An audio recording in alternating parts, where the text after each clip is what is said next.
Hey guys, it's Lanson. Long time no see. 2 months ago, I finished my first ever long distance motorcycle trip. I spent 2 months riding across 5 provinces in central China, covering more than 2,000 kilometers in total. And I came back with 8 terabytes of footage. Yeah, 8 terabytes. I had to buy a brand new hard drive just to store it all. And then I just sat there staring at it, asking myself, how the hell should I tell this story? How do I take everything I saw, the physical and mental energy this trip completely drained out of me, and deliver it nicely to my audience? So after thinking about it deeply, I decided to completely change the way I make videos. I've been making travel content for 7 years now. During those years, you could see the same formula on many travel channels. Everything happens in time order. For example, you see them fly into a country, then they go to City A, City B, and City C. When they're in City A, they visit attractions 1, 2, 3, and 4, and then rank them from best to worst. Some creators do the same thing with food, hotels, airports, shopping markets, and so on. Just rate everything and that's it. 7 years ago, that kind of travel content was pretty nice. But today? Honestly, I'm so sick of making it from a creator's angle. I don't want to make another travel video where I simply show you where I went, what I ate, and give everything a score.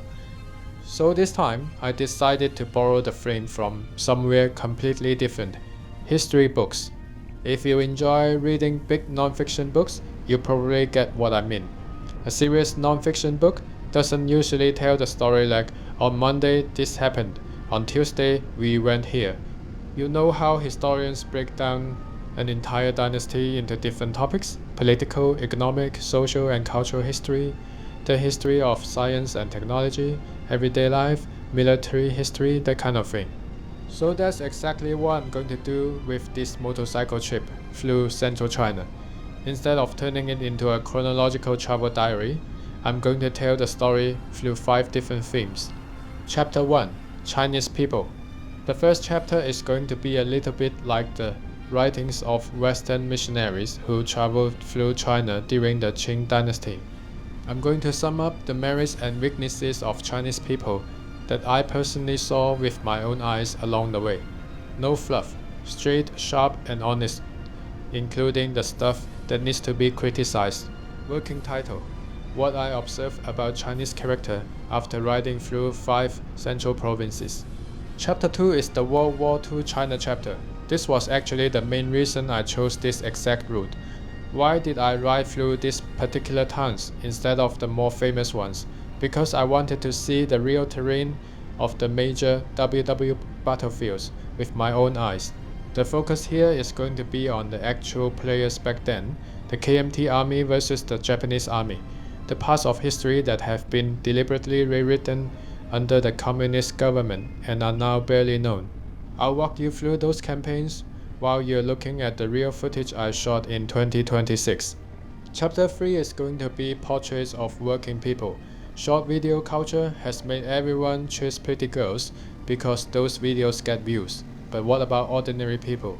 The old people who can barely speak standard Mandarin, the auntie running the little corner shop, the blind massage uncle, the street cleaners, their voices matter too. Most people just don't click on those videos. I'm giving them space anyway.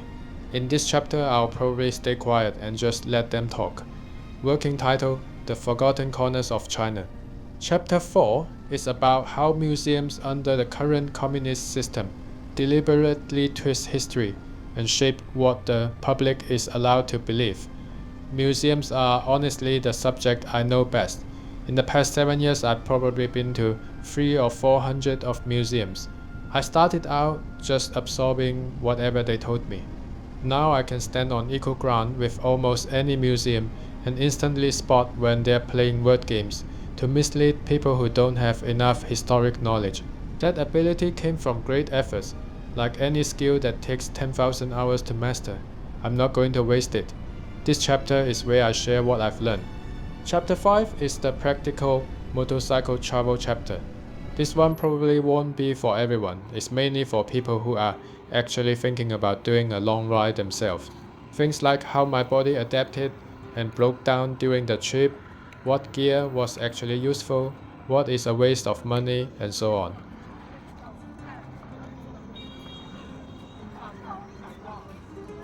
Hey everyone, this is chapter 1, what I observed about Chinese character after riding through central China.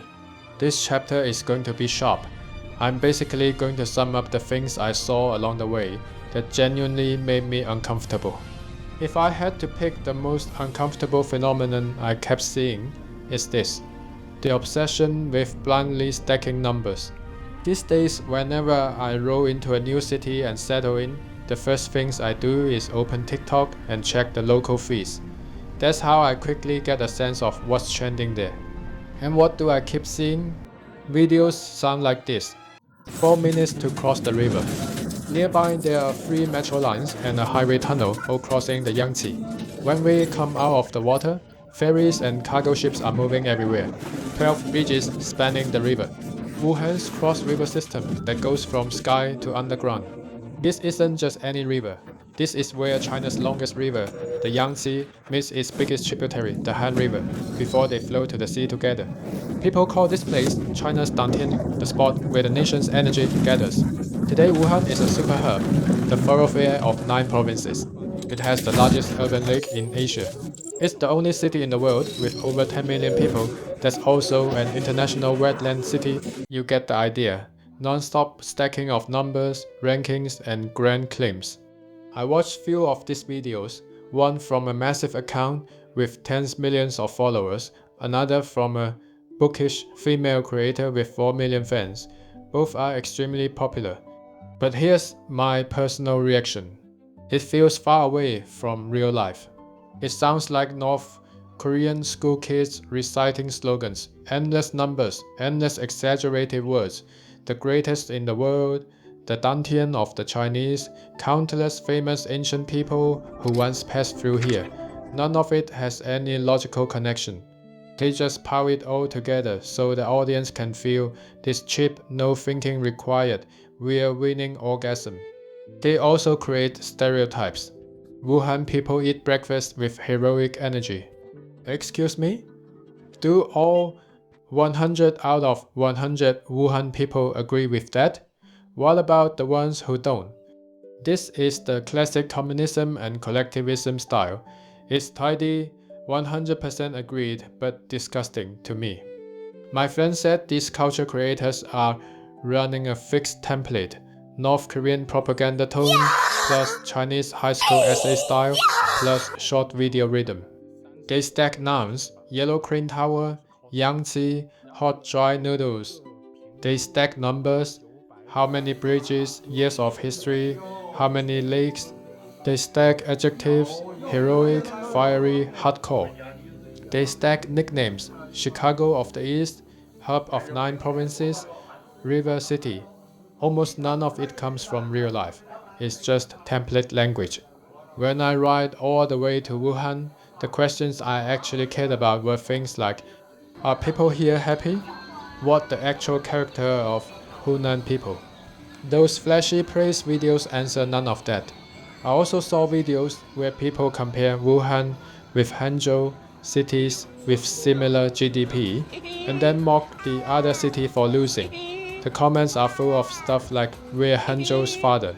This is the city-level version of that Chinese "we're winning" addiction. Normally they get orgasm comparing China to other countries. Now they started doing it between Chinese cities, and the level of excitement is honestly a bit pathological. The structure is always the same: set up and us versus them. Pick one simple metric: GDP, number of bridges, etc. Win on that number. Then celebrate and trash the other side. When they start doing this between 2 Chinese cities and still follow the step of insulting the loser, it just exposes how stupid the whole mindset is. A lot of these people don't actually gain anything real from beating Hangzhou in GDP. They might even be the ones delivering more takeout or working overtime to build the next bridge, but they get a sense of group superiority and an emotional orgasm. A city's livability is multidimensional: economy, quality of life, education, space, individual experience.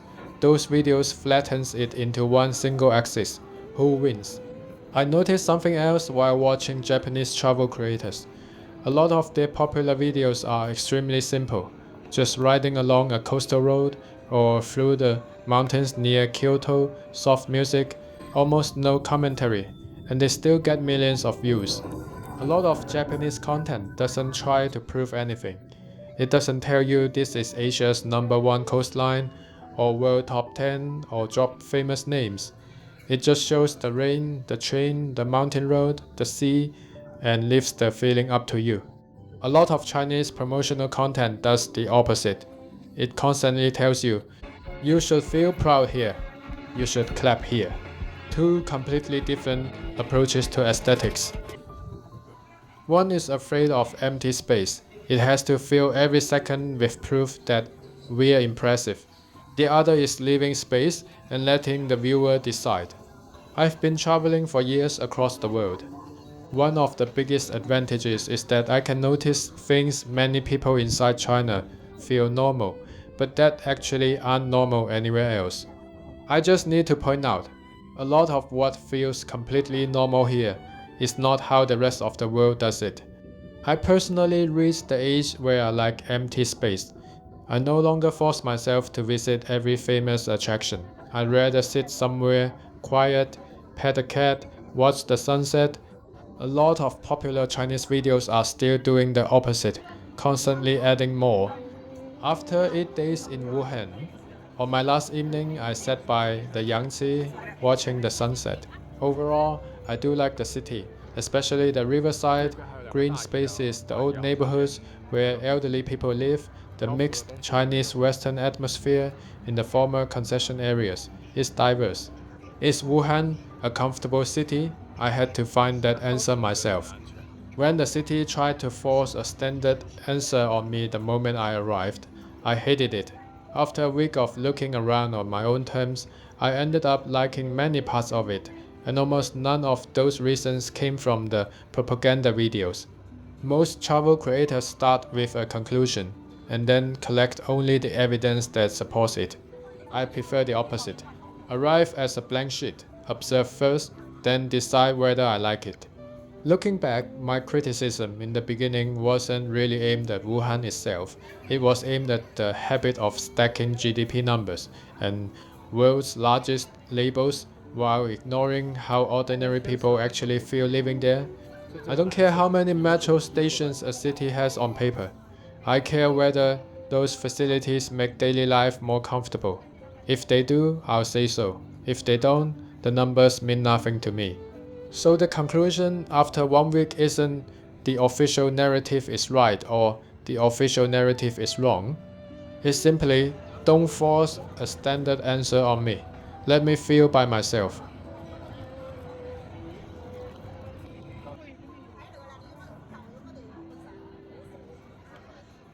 没有任何打卡的烦恼，真是轻松。看着别人在打卡。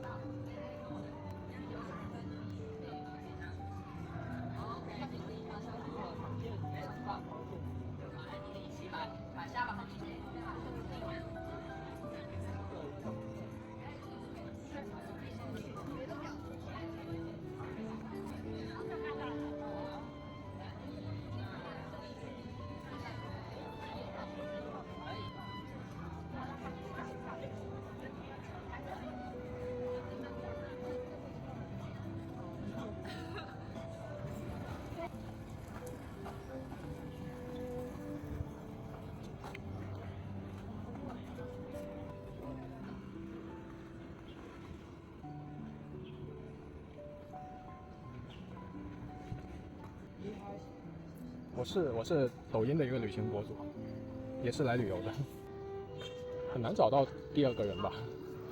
但是你们女生好像经常是，那在前面这里。哦。